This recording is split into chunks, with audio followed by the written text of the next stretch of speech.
ఇప్పుడు మన గ్రామాల్లో అప్రమత్తంగా మంచి పారిశుధ్యాన్ని అందించాల్సిన అవసరం ఉంది.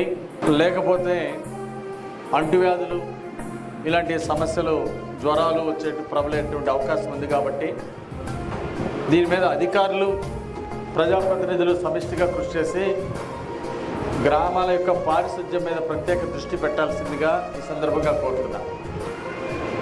ఒక శాసనసభ్యునిగా నా వంతు పూర్తి సహాయ సహకారాలు ఉంటాయి.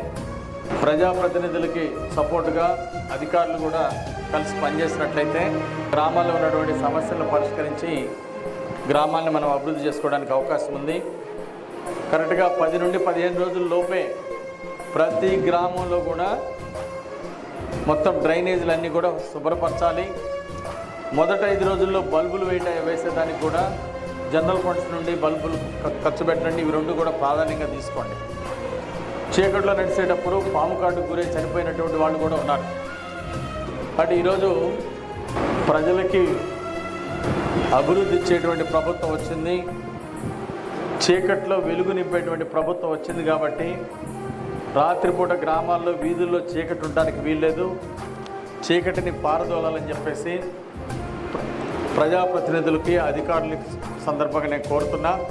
పంచాయతీ సెక్రటరీలు అందరూ రానున్న 5 రోజుల్లో ముందు బల్బులు, ఒక్క వీధిలో ఒక్క బల్బు కూడా వెలగకుండా ఉండటానికి వీల్లేదు. అన్ని బల్బులు వెలగాల. ప్రతి వీధిలో, సందులో, గొంతులో కూడా లైట్లు వెలగాలి. అట్లాగే డ్రైనేజ్ క్లీనింగు రేపటి నుండే ప్రారంభించాలి. ప్రతి ఊరు, ప్రతి డ్రైను శుభ్రపరచాలి. ఎప్పుడు వర్షాలు వచ్చినా ఏమొచ్చినా నీళ్లు నిలవకుండా, గుంటల్లో నీళ్లు నిలవకుండా తగిన చర్యలు తీసుకోవాలని కోరుతున్నా. మీ గ్రామాల్లో ఏదైనా బోర్లు ఇలాంటివి పనిచేయకపోతే అధికారుల దృష్టి తీసుకెళ్ళి వాటిని, ఆ బోర్లన్నీ పనిచేసి ప్రజలకు